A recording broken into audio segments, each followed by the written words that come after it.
Slides to show you. Mike? Will not have slides to show you. Thank you. And I thank you for being here, though, to support us with your input and your votes. We're going to vote on a couple of matters after you hear a brief update on the information we shared in May at the Congregational conversation. After that update, we will share the nominees who have generously volunteered their time to lead St. Peter's into the next couple of years and some longer. And then we will vote on that slate of candidates. Then we will hear about our budget for next year, and we will vote on that. So again, I thank you for your presence and your input and your votes. And with that, I will hand off to Lori, who will pray us in.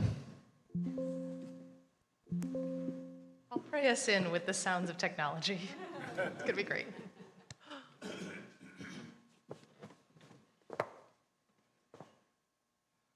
God, we recognize that sometimes we see more unraveling than knitting or crocheting or stitching. Sometimes we see the making of the fabric of a community, and it inspires us to be a part of that movement, to give what we can of ourselves, and to celebrate the wonder that is this thing called church. Help us to delve into these questions, these updates, these realities, trusting that you are with us every step of the way, encouraging, expanding our vision, helping us to grieve, and trusting that we will continue to live into the stories of your Son and the mystery of your Holy Spirit. Give us the strength to explore, to listen, and to speak as many voices and one body in Christ. In your many names we pray. Amen.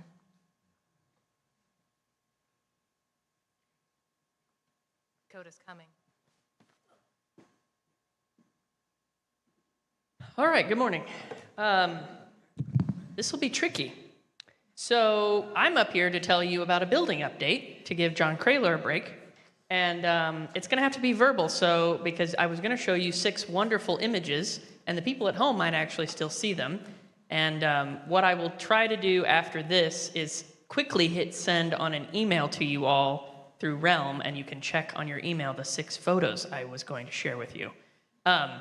What I can tell you is going on in the building is that in those images you would see that new door to the ADA entrance is completely framed out now. So in those images you will see what it will now look like when you approach St. Peter's at that entrance and walk in, what you would see both from coming into the building, walking through it, and then if you turned around and looked at what you just came through. It's not as riveting when I describe it to you. The second thing that is really great to see is that, where is Jill Olinger at? There she is. So I call this the Jill Olinger Project, even though it wasn't her idea initially. One of the things Jill said was it would be really lovely for us to feel the outside in our space, because as you know, there are no windows in our building, in our sanctuary. We still don't have windows in the sanctuary, but we are fooling your mind's eye with windows in the sanctuary with cutting those beautiful big rectangular abscesses into the masonry work, into the brick wall. So in those images, you'll see 3 really beautiful openings that would go into the old sacristy, and then an opening that you can actually walk through, and that's where one of the ramps is going to go that will get you up to the chancel. And we're going to do some really amazing light work to make it look like it's the sun shining in and all these kinds of things. So you're welcome, Jill.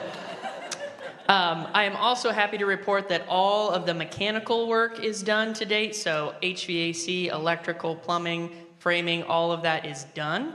And, drum roll please, we have signed the final contract with Crossroads to get us through the rest of our restoration. So we can see the end of the tunnel, friends. And also, I am happy to report that we will be under inspection for our building tomorrow. We are confident we will pass that inspection tomorrow. and installation work will begin as well, hopefully as soon as this week. So we are rolling right along, and we thank the remodel team and all of the folks who have put a hand into working with Crossroads in these past few months and coming up on a year now.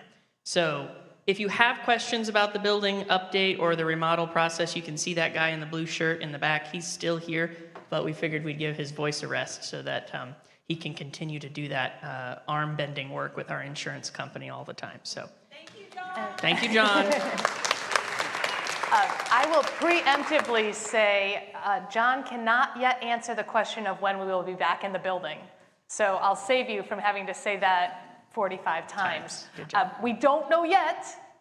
A few more things have to happen and get rolling and get piled on one another.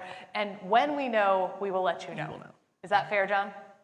Awesome. There you go. Okay. And with that, anything else for that? Building A update? slight pivot. Okay. Lori Ann, since we don't have slides, we're going to show you human beings. Come on, come over here. Not everybody has ever met Lori Ann Davis. She is our administrative coordinator and happens to be among us today. And so for those of you who have never met Lori Ann, this is Lori Ann. She's at home base. Ann works from home and does all the things. And so I thought since she was here this morning, you should at least say hi. We all thank you for your patience. Lori Ann and Dakota and I managed to get that song sheet figured out, even without a working scanner/printer. Or a music director. Or a music director who happens to be in Alaska. It's really fun. And as you noticed, that screen and projector were working for all of worship, and now they're not working. And so this is just the reality of what we work with, and we do our best, and it might magically appear. We will also note that if you are worshiping online later, or if you go back to watch the video, you might notice interruptions. That's because God bless Clay Middle School. They've turned off their Wi-Fi for the summer, and that makes it tricky to live stream in real time. We're doing it. I won't bore you with the details of why it's coming in and out, and yes, we're trying to be in conversation and fix that. I name that all just to say there's a lot behind the scenes that you would think is ironed out after all these months. It changes every week. We're doing what we can. So thank you, Lori Ann, for being a part of all of the moving pieces. And if ever you want to hang out with Lori Ann, just email her at office@stpeterscarmel.org. Amen. Thank you. All right. Come on up, Kelly.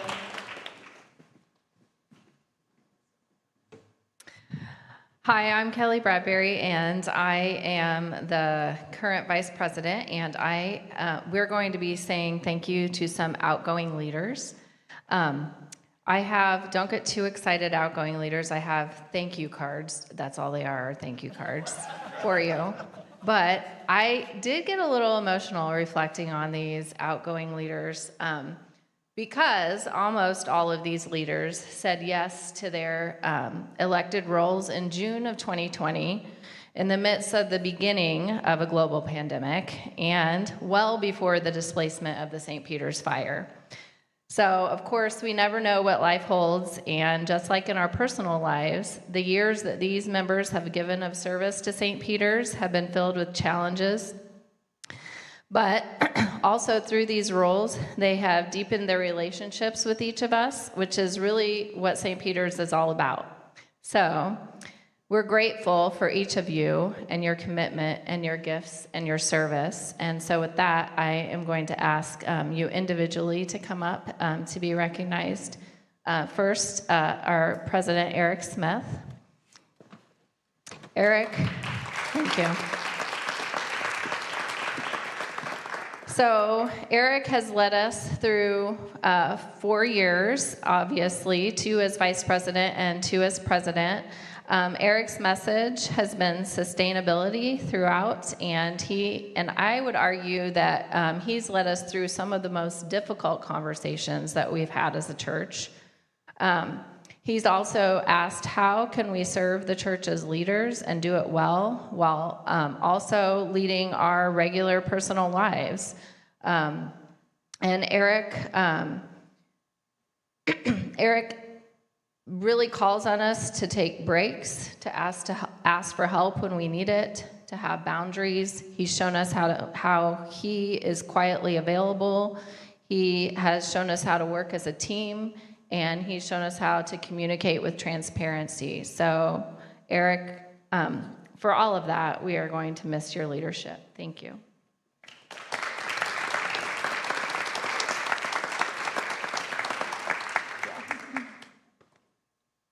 Oh, this seems really formal and upsetting. Okay. All right.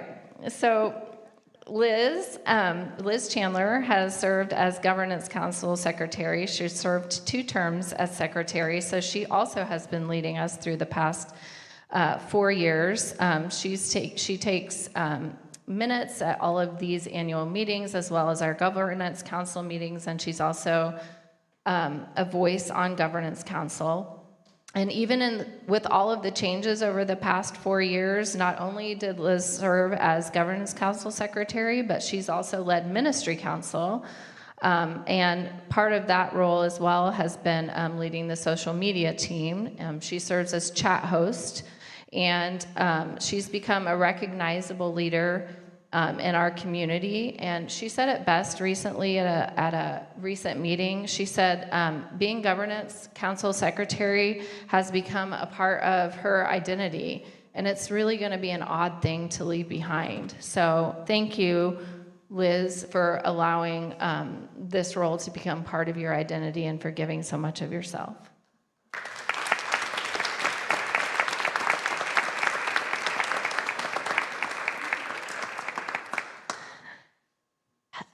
Okay, I'm still not crying, so that's super great. All right. So at the beginning, I said most of these people accepted their roles 4 years ago. However, Sarah Scholl, as music team leader, accepted her role, I believe it was 5 years ago. We have had Sarah as music team leader for 5 years because last year during nominations, she sat on our nominating committee and realized that she wanted another year. So we made an exception and we said, of course, Sarah, we will have you for another year. Not sure that's exactly how that went, but it is in my memory what happened. So she's an unprecedented music team leader, and at her generosity moment last month, you know that we've basically seen her family grow up in the amount of time that she's been leading the music team. So thank you, Sarah, for saying yes for all 5 years and for leading the team to find beautiful, new, and creative ways to share the Spirit through music.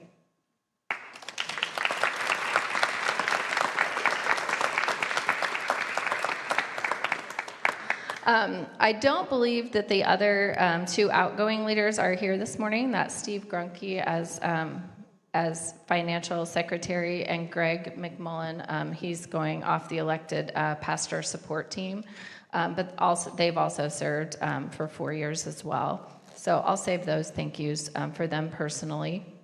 And we'll move on to our nominations. So we also no, still no pictures. We also had pictures for you so that you would know who all of these people were. So in lieu of pictures, I'm going to say their names, and if you're able, if you could stand so that people will see who you are. First of all, it's kind of odd to announce your own nomination, but I'm nominated for president.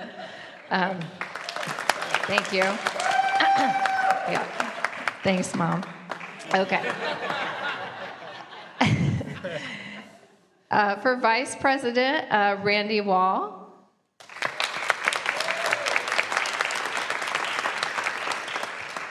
For Secretary, Mark Wallace. Oh, he was here. He had to head out, but he was sitting right about there, and that's where he usually sits, right about there. So we'll hopefully try and send you maybe we could send pictures of them as well. Okay. All right, music team leader. I don't believe I've seen Heather Palmer this morning, but Heather Palmer is nominated for music team leader. So the financial secretary-elect, who served 2 terms, then is nominated for financial secretary, and that's Cheryl Hinton. You all were given the preview of Tom Edwards this morning for financial secretary-elect. Tom. There you are. Being elected to the Dakota's pastor support team, the associate pastor support team would be Amy Jameson, and Amy's way in the back, helping with the live stream chat. The senior pastor support lead would be Jill Lowry, which she's not here this morning. And then also being elected to the senior pastor support team is Sarah Pankwhite. Sarah's right back here. And then being elected to Dakota as the associate pastor support team is Mike Fleener. And I don't believe I've seen Mike's in Florida. So could I have a motion to accept the slate as presented? Okay, so Jill Ollinger moves that the slate is accepted as presented. And is there a second? I'll second. Okay. Sandy Godich seconds. All right. And all those in favor? Or do you guys, first of all, do you have any discussion? All right. Now all those in favor? Aye. Okay. And opposed? All right. Thank you.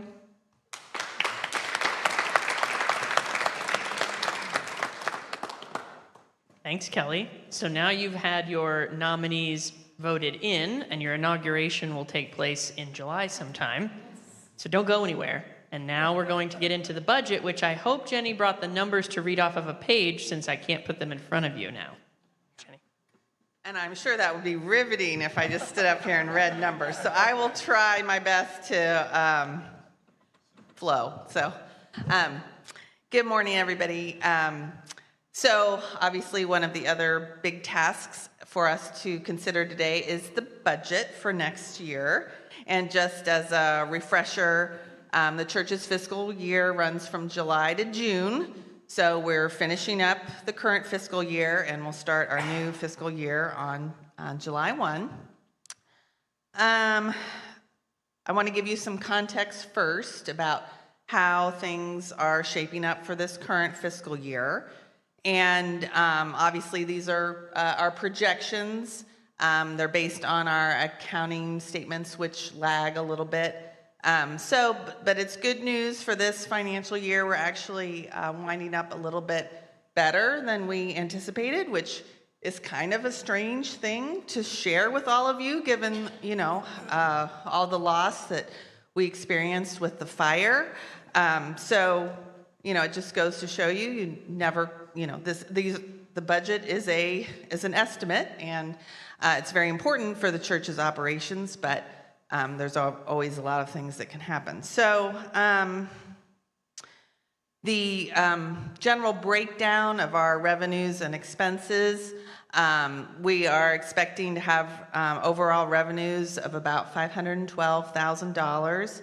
That is comprised mostly of giving generosity revenues to the church, and we're expecting our pledged and our non-pledged numbers to come right about in on budget. So kudos to Diane for having a really good budget last year, and everybody on financial apps who provided input into that. So we also have had a couple of unexpected things on the revenue side that have made this year better than we anticipated originally financially. One of those would be a lot of more interest income than we anticipated, because we've had a lot of revenues flowing through the church in terms of the insurance and other generosity that's been pledged to our fire recovery campaign, and interest rates are very high right now. So we've been able to benefit off of that kind of float between, when we receive those monies and when we've had to expend them. So that's been a very positive thing to the budget. And then also we did receive lost revenue under our insurance policy for what we would have expected to receive from our preschool ministry, as well as the severance that we paid our preschool staff. So all of those things are positive things to our budget or our actual expenditures for this year. On the expenses side, we're also, again, favorable because we've had lower expenses, because some of the expenses that would have incurred due to operating our building, we haven't incurred. Things like janitorial service, and we've had lower utilities expenses from not being in the building. So as a result, we're expecting that we probably will end this year with a surplus, so our revenues more than our expenses, of about $50,000. So that's really great, and we actually, as I said, we expected this year to run a slight deficit of about $12,000. So when you kind of put all that together, that's how we're expecting to end this year. So, looking to next year, we're budgeting revenues of $445,000. So that's lower than what we actually received this year. The breakdown is largely what we're expecting in terms of generosity to the church. We are budgeting $375,000 in pledged revenue and $50,000 in non-pledged revenue. So that's a total of $425,000. That's a $10,000 increase than what we budgeted last year. We also have input into that number. We're still expecting to have some interest income on the church's reserves and other money we have on deposit. In terms of where that compares to where we are currently on the pledge campaign, there's a bit of a gap. I believe where we are, I checked this morning, we have received pledges of $330,000. Our generosity committee continues to follow up with folks. So there's a bit of a gap there, and I'll talk about that, kind of some summary remarks here.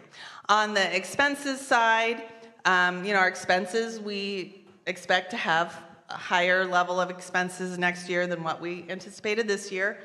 And the kind of two main reasons for that. One is being back in the building. We're going to incur some of those expenses that we didn't incur this year. And just like everything else in this economy, things are more expensive this year than they were last year. So we are seeing some increase in some expenses. But by and large, on the expenses side, things are pretty much flat. I mean, there's not a huge driver. It's just kind of,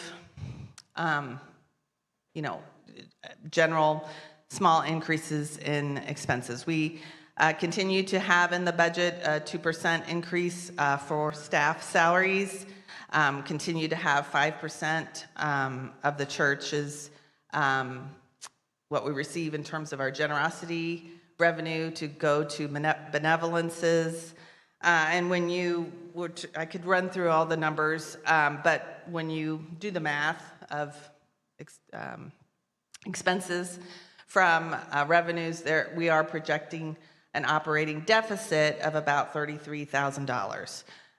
So we do think that it's really important to kind of look at these 2 years together in terms of, obviously both years are years that are heavily influenced by the fire that we experienced.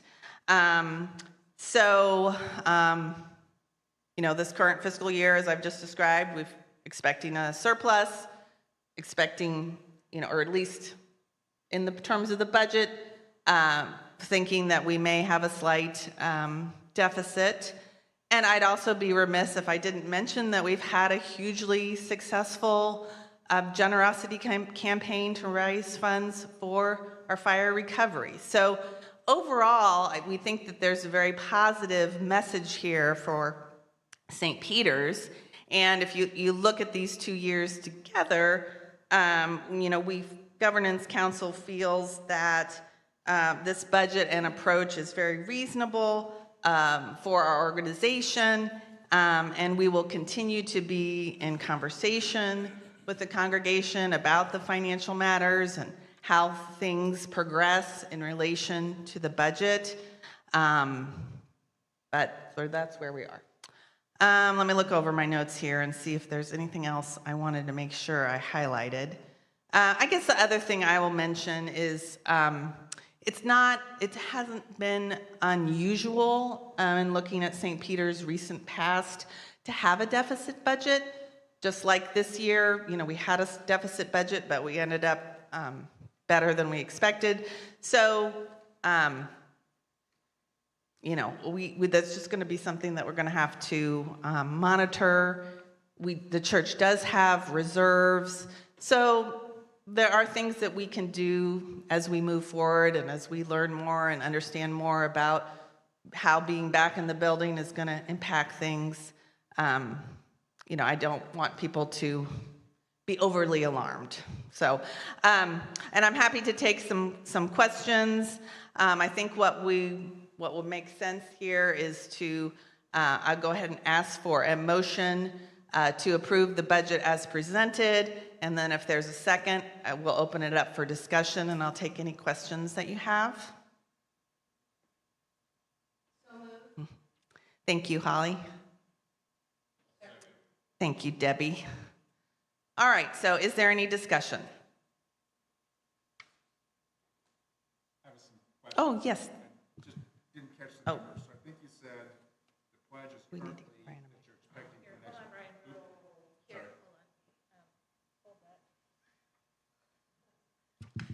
for next year. So just a few questions, and you may have said the numbers, but I just didn't catch them. The pledge is currently that you're expecting in this budget is 330. Okay.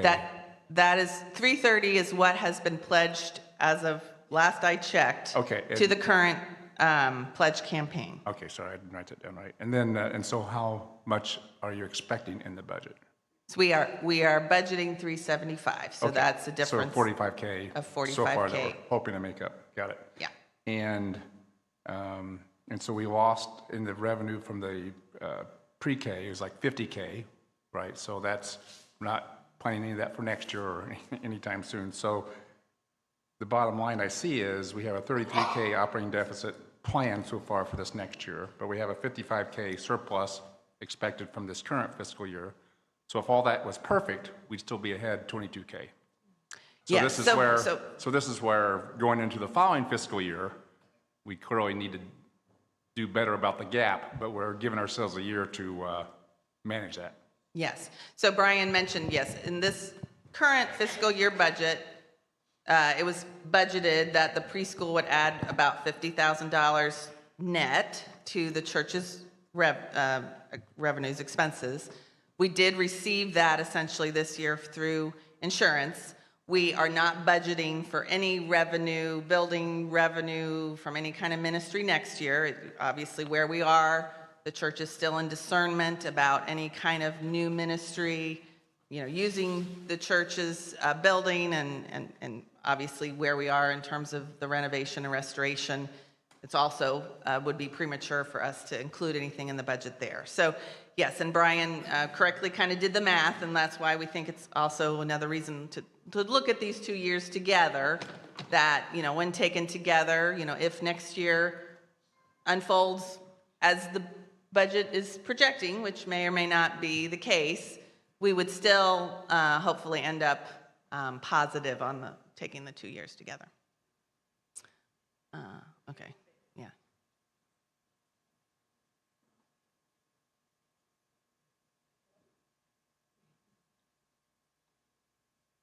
Hola.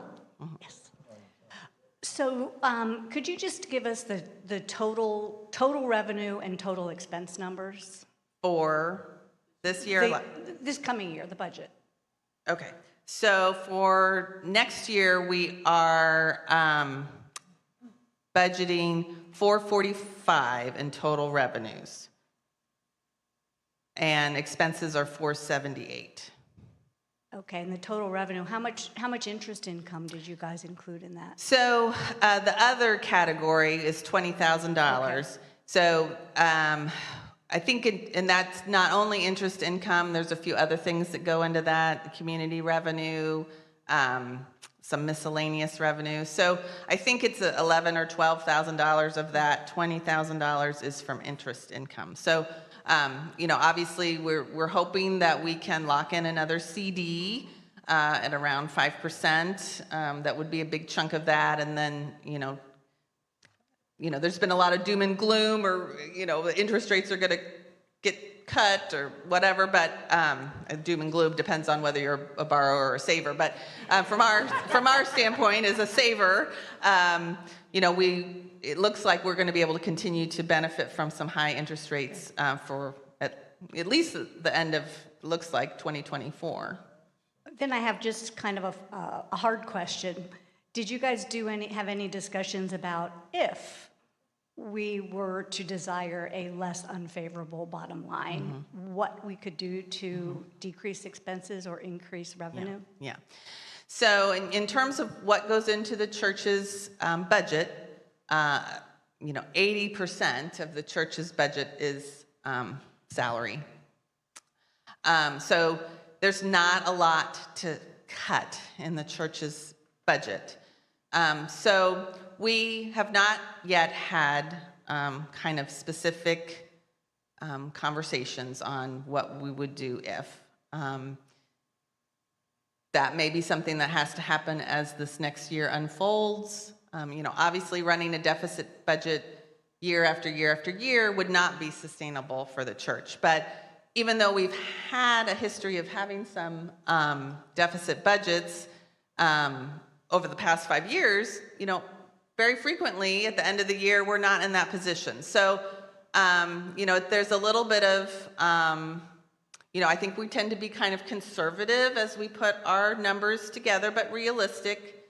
And so, that'll have to be something that Governance Council, really monitors closely next year and see how that all comes together. And it's very possible that, there will have to be, future conversations or proposals presented, but we don't think we're there right now, especially when you look at the 2 years together and, all the positive things that are happening right now in terms of the renovation and restoration of our building.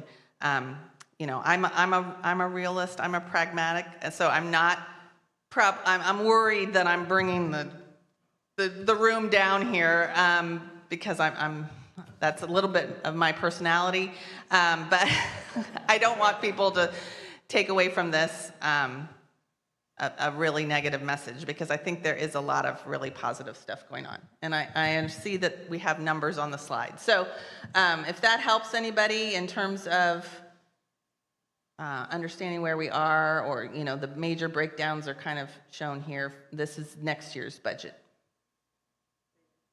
Oh yeah, Bailey had a question.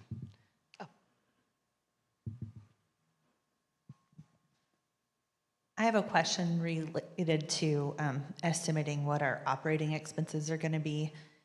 Did we find out if we are going to at some point not have money from insurance for home base because we're doing renovations beyond what is just the fire restoration?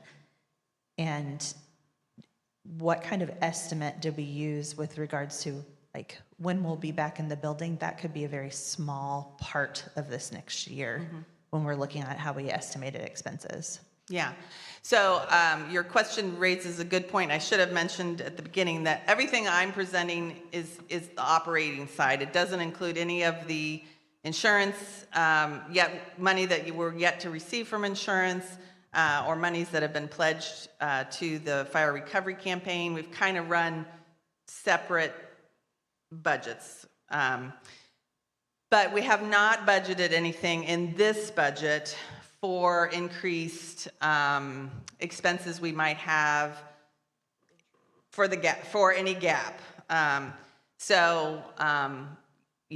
Thus far, John and the team have been very successful in really working well with our insurance adjuster, insurance company. And I should also say that we didn't budget anything in this. Not only did we not budget anything in terms of expenses, we also didn't budget anything in terms of revenue. We do anticipate there will be an opportunity to ask insurance to reimburse us for lost revenue from the preschool for this coming fiscal year. But again, we didn't put anything in the budget for that because there is some uncertainty. So we didn't budget anything on either side, expenses or revenues. And in terms of what date did we use to forecast being back in the building, we basically forecasted we'd be about half the year. So to follow up on that, what we did when we calculated things like our utilities is because we were out of the building for the last fiscal year about 6 months. That's just the number that we used to carry over estimating the utilities for the next time. So if we're in sooner than that, we've budgeted a little bit lower. If we're later than that, we've budgeted a little bit higher. The other thing I'll say about the insurance is the way they operated was they gave us a lot of money very quickly. And so we've allowed that money to earn interest for us. And now comes the harder part, which is following up on where they were a little short here and there. Like, okay, we gave you 90% of that because we're waiting on your invoices or things like that. Same with like requesting another year of preschool money from them for a second year. We have to formally ask them for that, go back and forth, and maybe get something. But that's why we didn't put any numbers, because we don't want to promise money we haven't asked for yet. And there's lots of other places we're also pushing insurance to cover things on our remodel as well. So all of that, there'll be another one of these next year that is like now we're a year past that, and here's what we're still chasing from insurance. So does that help with that question? Yes, Okay. I just wanted to understand the assumptions that were made. And you mentioned that the utilities that utility work is all getting done. Are the solar panels back on? And is that considered in our current budget projections too? Mm-hmm. Yeah. Thank you very much. Thank you.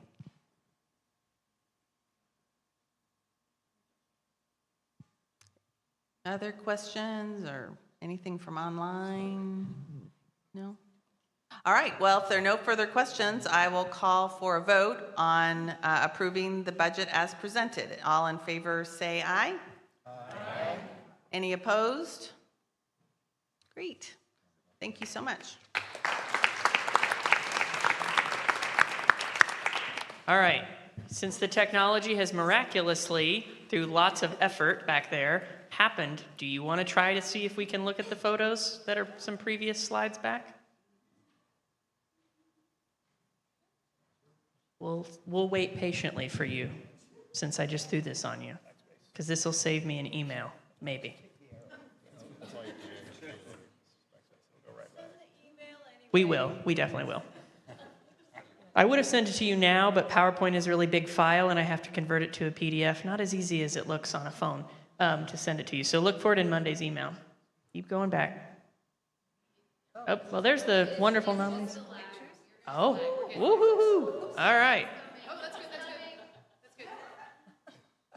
Ta-da! Okay, we'll go through these. So this is now the middle entrance, that ADA entrance. As you walk in the old glass doors, you will now make a 90-degree right turn to go into the building.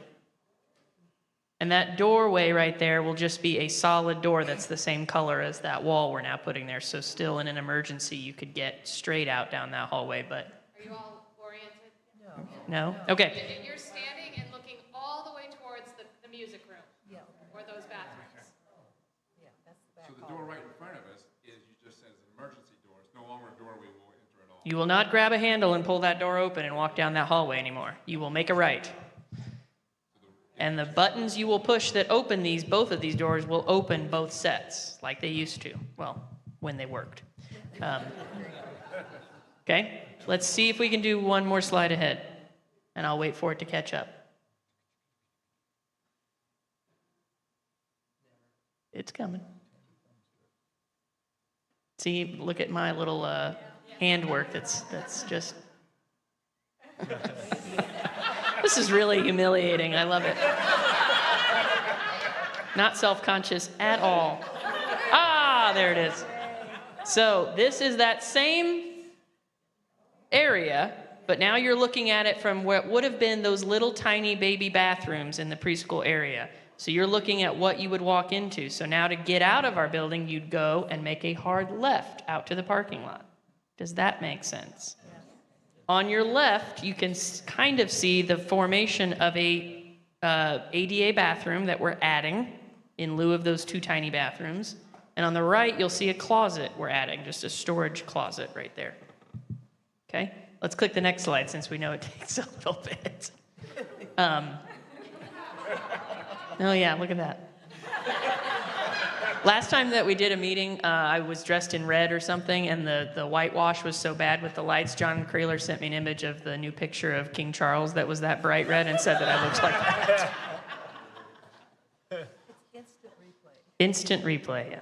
Okay, this is just another view. So if you were leaving the music room and walking all the way down that hallway, you would not go out a door unless it was an emergency. But that's what you're looking at, is that little closet on the left, and you would go out to the parking lot there in an emergency that way. Does that make sense? Go ahead and hit next slide so that it'll catch up. Questions? This door right here would have been like to the old preschool director's office, if that makes sense. There used to be some brick there where you see the... Yeah, that cutout? Mm-hmm. There's block behind there, and then we removed the brick to kind of give it a more finished continuity. All right, this is a start look at that window wall I expressed. They put a very large tent over in the sanctuary. This is the wall where that sacristy used to be. So if you were sitting in the sanctuary looking at the altar, to your right was a big wall of brick that we would traditionally hang banners on. Okay? These windows would be below that, those banners. And looking into that magical hallway Lori and I popped out of every Sunday that we called sacristy. Yeah, go, thanks.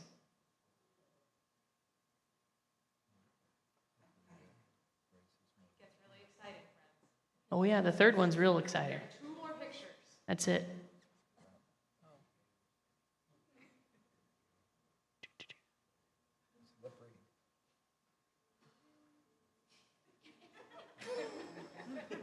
There we go. So this is an image from inside. Go ahead and hit the next one.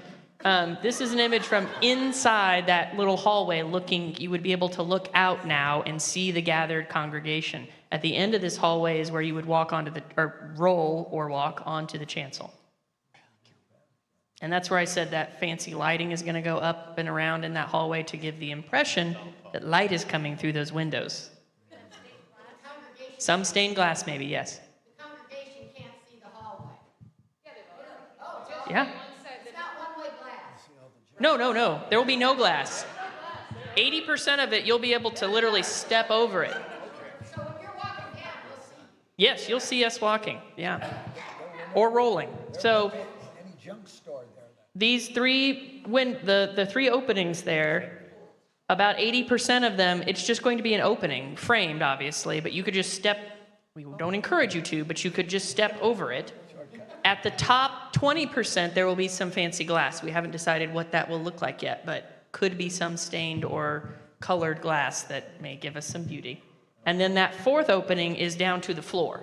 So that's where you could enter into that hallway. You can't see it because my lovely face is in the way. But you could roll into it or walk into it and up the graded floor onto the chancel. The banner stuff will come down, and we're figuring things out about that later. Okay, that's enough torturing of me. We will send all this, we'll send the whole PowerPoint out to you on Monday so you can look through it and see the wonderful faces of our nominees as well. I'm not going to try to get through that, but we appreciate it. Anything else for the good of the community before, yes, Liz? Question from this area. For the wide open windows, is there going to be anything that goes across the bottom, like a railing or something, fence or gate-like that would prevent people from stepping over, crawling over, Going in and out. How about the kids? In theory, no. The intention is we expect people to be able to look that there are 2 feet of bricks, not to step over them. I don't know. Have you asked the kids? Adults, I guess, is my question, and control children, I suppose. I mean, I'm with you. There will be a handrail inside the sacristy on that drywall wall as you walk or roll your way up so that you have assistance to get up the graded floor, if that makes sense. You have something for the community? I do. I was going to answer the same question. I was going to save you. Part of being in our new space is going to be figuring out how to be in our new space.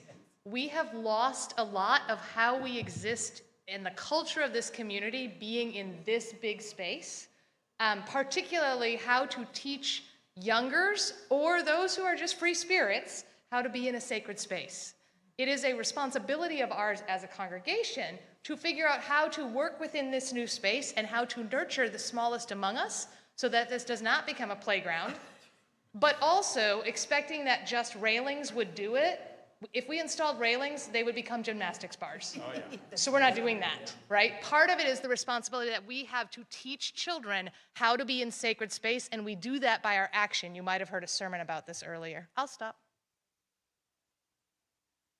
Isn't she so good to come and polish my bluntness? All right, anything else for the good of the community? Okay, then I will pray us out and I will release you. Let us pray. Gracious and bountiful God, we give you thanks when things unravel like the PowerPoint not working, because we trust in you, we trust in ourselves, and we work through it, and we laugh, and we offer grace, and then we are met with your answer and response.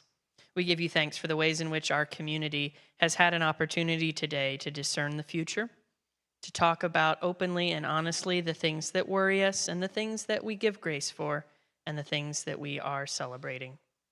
We ask that you would bless us in this coming year as you have blessed us to date, and we ask that you would help us to have the courage to pray, to ask the questions, to take the action, and to trust in each other and in you and your mission. In your many names, O gracious God, we give you thanks. Amen. All right, go and be at peace, friends.